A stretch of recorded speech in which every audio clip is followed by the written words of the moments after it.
Pandascrow was birthed out of our experiences, terrible experiences, where I got scammed online. They focus on using a particular tool. They know the in and out of it. But when you take that tool out of their space and give them another tool, it's almost like that craft is gone. What they could do with a particular tool, they can't do it again on another tool. Along the line, the process of designing a website that actually educates and is also appealing, functional, we ended up getting a couple of awards here in Africa as one of the best website designs. Hello everyone, welcome to another episode of the Tech Way podcast. You know how we do it. This podcast is where we have real conversations with people that are building, shaping, and redefining the tech space. And I am your host, Anolu Amepo Idobo. You know what? When people consider entering into the tech field, they are usually focused entirely on mastering the software. They spend all their time learning shortcuts and the UI tools. But on today's episode, it's all about shifting that perspective, because we'll be diving and discussing a topic that separates execution from true leadership. And we're talking about how to think like a problem solver, not just a tool user. Now, to break it down with me today, I am joined by a phenomenal product and UX designer. He has spent 7 years turning highly complex, technically demanding workflow into a clean, intuitive digital experiences. He has built scalable workflow and clean systems across SaaS, cybersecurity, and fintech platforms. He's worked with international companies and he has co-founded local companies also. He's an expert and he thinks deeply and understands design maturity, user psychology, and how to build a digital platform that people can actually use. And that is Isaac David. Isaac David, thank you so much for joining the Tech Way podcast today. Thank you. Thank you for having me on board. You know what? Right before we go into the podcast, or right before we go into the questions, what stood out for me is the fact that I saw your profile. I've seen the work you've done, and you were not. You didn't give me an hard time in getting you up here. Like, you were so willing to share your experience with people. I've met with people and sometimes they just give excuses, but it seems like you are very passionate about telling people and telling tech entrants how to do this. I am so appreciative of that. But going into this, I'd like to ask, how did you find yourself in tech? Well, pretty much I was literally born in tech because my entire family, from my dad, my mom, everybody has been in the tech space. My dad was in telecommunications. My mom is a document controller. So pretty much I was in that space. Now, early years, my mom used to have a cyber cafe in Port Harcourt.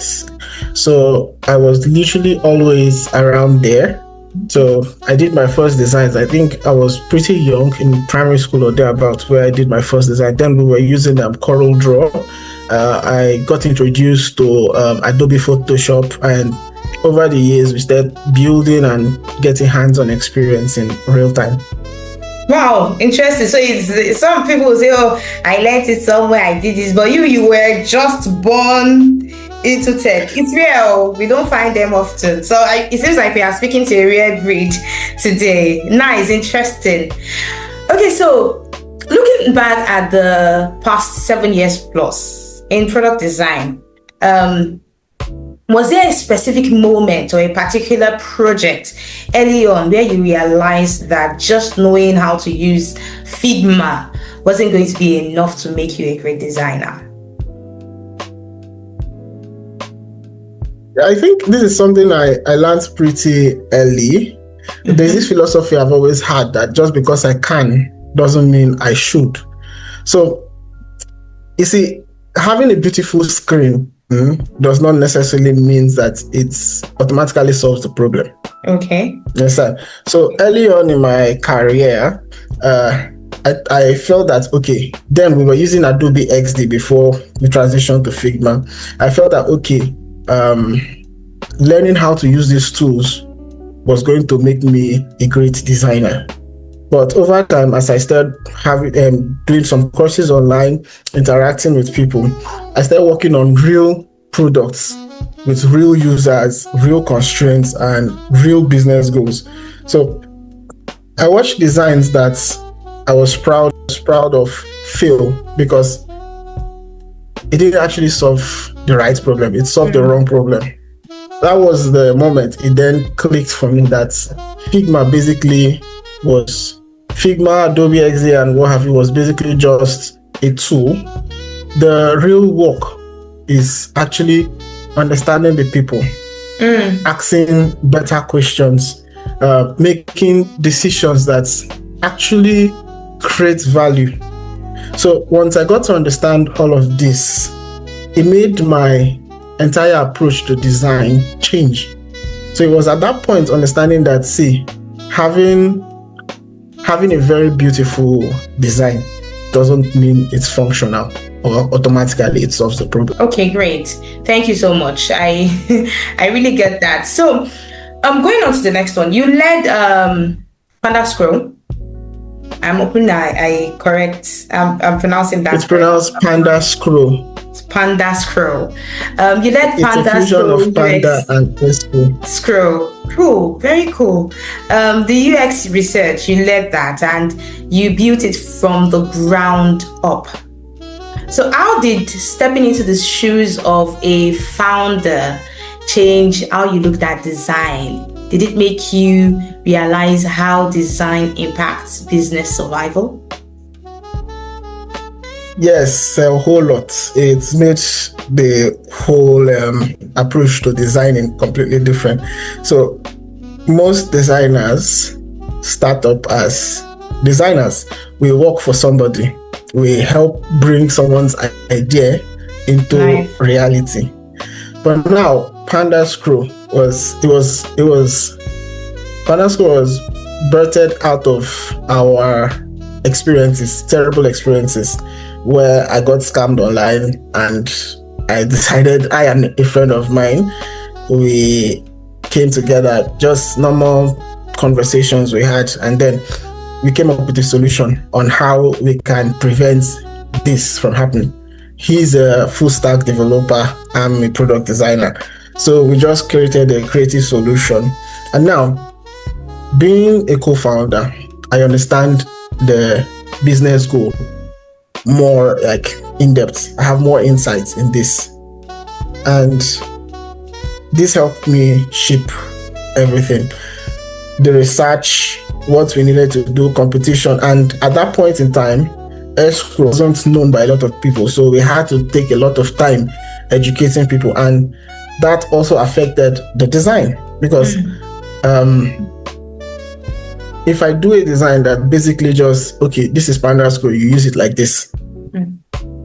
I get the point of the whole this thing is filled because the users don't even know what escrow is. So I had to take my time first educating them. And along the line, the process of designing a website that actually educates and is also appealing, functional, we ended up getting a couple of awards here in Africa as one of the best designs, website designs. And over time, we started building on it. Mistakes we made in our entire journey, we learned from it and built on it. Take, for example, when you have a confusing onboarding flow, it's going to affect your acquisition, right? The rate at which you get customer users and retain them, and onboarding that is not really solid, you would lose them. Then if your website gives off poor trust signals, it's going to affect conversion. Then if you have a general bad workflow, just know that your support team is going to cost you a whole lot on support. So having these experiences, learning from it, it affected my designing, like the way I approach design. So earlier on, if I'm working on a new project, I ask myself certain questions like does this actually help the business achieve its goal, whereas still making it a lot easier for the users? So having this kind of mindset made it a lot easier designing. So more or less, I became a designer that's more strategic. I think that's the right way to put it. Okay, so we see a lot of designers today that are focusing 100% of their energy on learning every new design tool, the shortcuts and the plugins, right? So why do you think so many tech beginners make these mistakes of mastering the tool instead of mastering the craft? You know, they focus on using a particular tool. They know the in and out of it. But when you take that tool out of their space and give them another tool, it's almost like that craft is gone. What they could do with a particular tool, they can't do it again on another tool. Why do you think they make that mistake? Well, first of all, let's understand something. Mastering the tool isn't necessarily a bad thing. Yes. But why do you use the tool? That's the question that most people fail to ask or understand. So I think this is because unlike understanding how users think, which is a lot slower for people to learn and get that skill, learning a tool gives you an immediate feedback. Like take for example, if you learn a particular shortcut, let's say you're using Figma, you learn to auto layout using Shift A. That's an immediate feedback. You've learned it, you have learned it. But when it comes to understanding how users actually think, you can assume you know how they think. But at the end of the day, if you conduct an unbiased survey or research, you get to find out that what you felt users would want is completely different from what they actually want. So that's a skill that you need to learn, and it's a lot much slower compared to mastering the tools, which are Figma, other products that you need out there. It actually requires you to be patient. It has to be, you need to be very comfortable when you are wrong. Like you don't just get thrown off balance or get really emotional when you find out that you are wrong. So these are skills that you get to build over time. And the honest truth is that these tools will always change. A few years ago, we were using Adobe XD, was like the primary app we were using to design and other stuff. Over the time, Figma came. Then in a couple of years, Framer came, Webflow, and a couple of other things. This no code, now AI is out there. Everybody is using it to do one of the things. The truth is that over the years, the next 5 years, a new tool, something different will come. But now, the ability to understand the problem, to communicate the ideas, to effectively collaborate with people and make more thoughtful decisions, these are things that would always be valuable. They are skills that you take on. It doesn't change. You getting that understanding of this, you being empathetic, understanding them, being creative in your solutions, communicating these ideas carefully to the users as well as the stakeholders.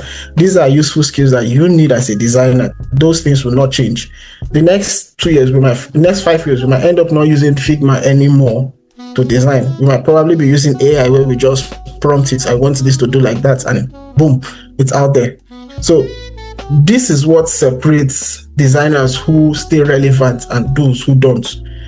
Not just focusing on learning a new tool, but understanding how those tools work and how they actually solve the problem. Understanding the problem, communicating it, and what have you. So that's what makes the difference. Everybody can learn a new tool, but doesn't make you a good designer. Everybody can learn a new tool, but doesn't make you a good designer. Cool. So on your profile, let's talk about you now.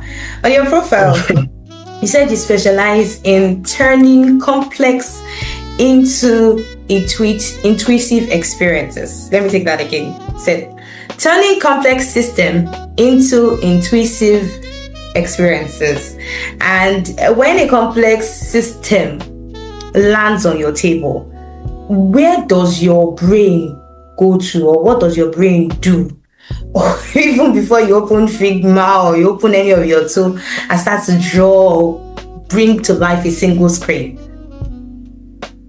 let's okay, let's use a very simple example. If you have a ball of yarn, let's say it's tied up in a very let's use the sellotape for example. The moment you pick a sellotape and you want to use it, the first thing you do, right, is to find out where that cut is that you can pull out and then use it. That is pretty much a very simple example I can give with my process. Before I go to Figma, the first thing I do, you see that idea.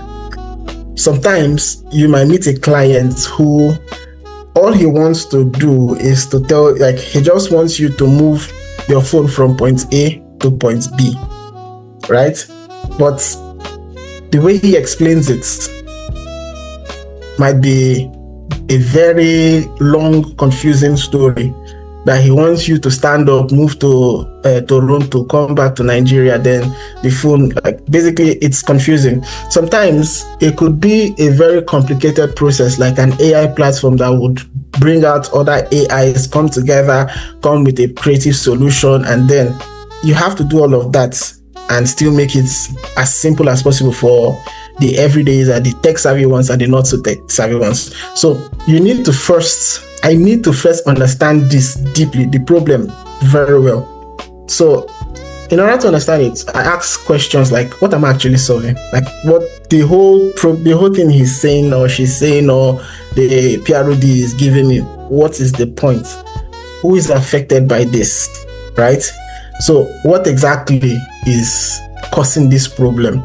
In case of a redesign, like you're having low returns, onboarding processes, churn rates, bounce rate, all those basic things, you understand what is causing it.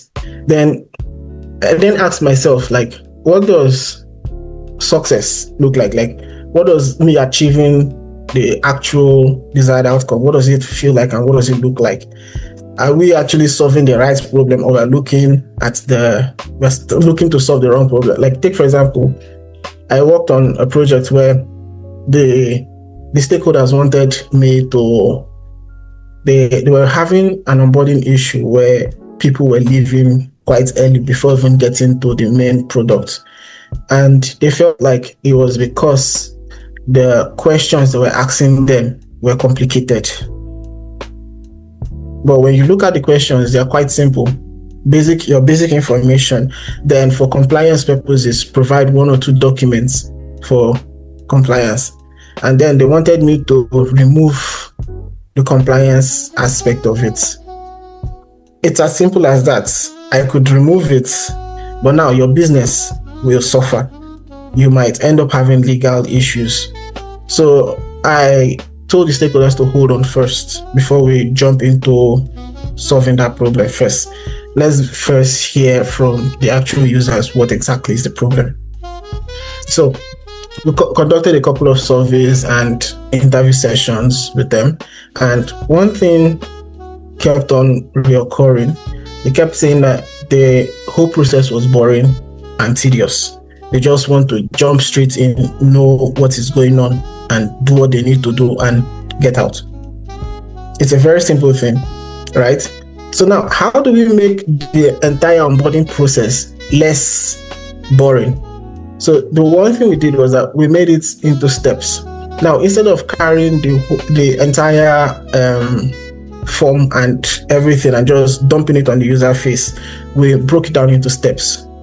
What steps now are a priority? What step is not a priority? What can be done now? What can be done later? So when we got this, we broke it down into 3 simple steps. You just need to fill your name, your email address, right? If you do not want to fill that, you could just use your email address and sign up. All this information will be gotten. Then the moment you do that, we did it into steps that guided you.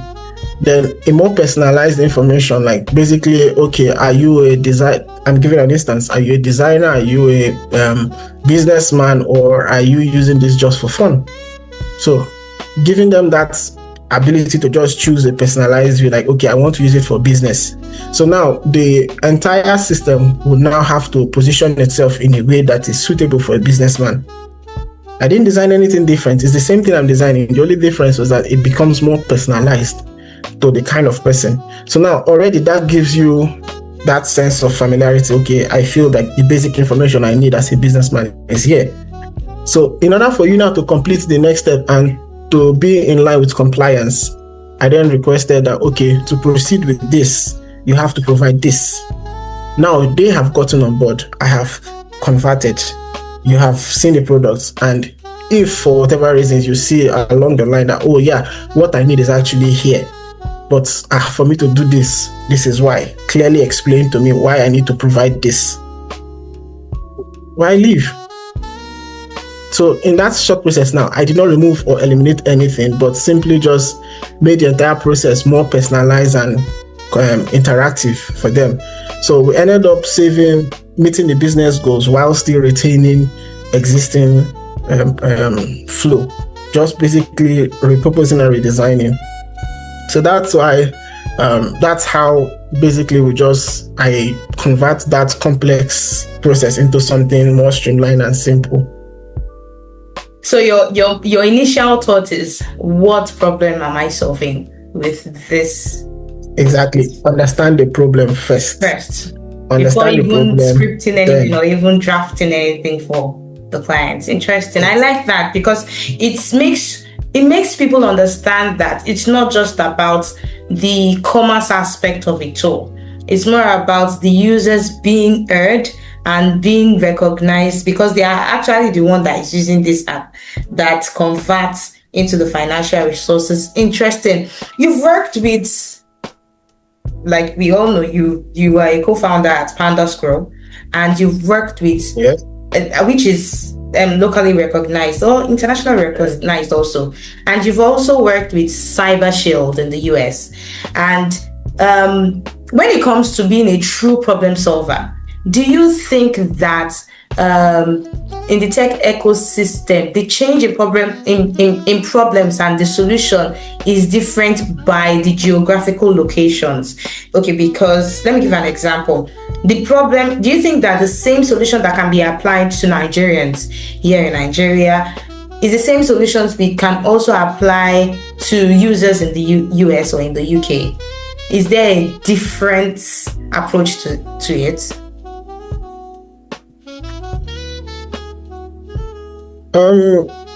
It depends on the market, right? How the market accepts things. So the thing is that the context definitely changes. But you see, fundamentals don't. What do I mean? Whether you're building for users here in Nigeria or in US, Canada, or what have you, people still want products that are simple, right? They still want products that are trustworthy, products that solve real problems. So what exactly changes is not just the solution. It's basically what changes is user behavior, right? User behavior changes. The infrastructure also changes, right? Regulations changes. Then most importantly, I think this is the one thing that affects everyone, every product, whether it's a SaaS product or a physical product, market realities. How Nigerians would welcome a product is going to be different from how people in the US will respond to that same product. But ultimately, the same solution that product solves here in Nigeria is the same solution it would solve in the US. The only difference is how the markets, the users, they behave, the infrastructure that are there, certain regulations. Like there was a time in Nigeria, cryptocurrency was an issue. You don't transact using cryptocurrency or it's illegal. But in other countries like the US and what have you, that was okay. So for companies that serves that their primary product is crypto, as much as they were in Nigeria, how they used their or marketed their products was different from how it was in other regions. Sometimes most of them might not even want to come because, I don't want to be fined. I don't want to face legal charges. So basically, it's not the solution that will change, or rather the problem you're solving, but the behavior, regulation, infrastructure, then the market itself. That's what changes. Definitely. Especially when it comes to content like this, it's not the content that is the problem, it's the the people that are accepting it, viewing the content, Yes, the language, how it appeals to them, that is very, very much important. Okay, now exactly. we can round off this up, and I don't take much of your time. So I'll ask two questions in one. Now, if you are starting from ground zero today, knowing what you already know, right? How would you balance learning the necessary tools with learning how to think? You're starting from, you don't have that experience, but you have the knowledge, right? The experience is not there, but the knowledge is there. So how would you balance learning the necessary tools and balancing how to think in your field? And also, if let's assume that a 19-year-old is currently watching this, is very passionate about tech. In fact, is very passionate about learning the tools and everything. But it can be overwhelming with the pace that the tech industry is going right now. It's, in fact, in the last 5 years, we didn't know that we'll be where we are currently. We didn't know that there are some tools that I'm sure you've discovered some tools that have blown your mind away, and some tools are just even still giving you some a little bit of trouble. So what would you say to advise that person to keep going on regardless of how overwhelming the tech space is right now? I'll start with the first one. How I would balance learning the necessary tools and product thinking. So I would start first. I pick just one design tool, and as much as there are other tools that we would use. Like, take for example, I wouldn't just only use, if I'm building a website, I wouldn't just use only Figma. I'll use Photoshop and a couple other things, right? But I would take one, which is Figma. I would spend enough time learning how to use Figma, how to communicate my ideas while still learning on Figma. I'll spend more time learning product thinking, psychology, right? Research, business, and communication. You see these things I mentioned, I will spend more time on them than learning one tool. Then I'll design products I use every day, right?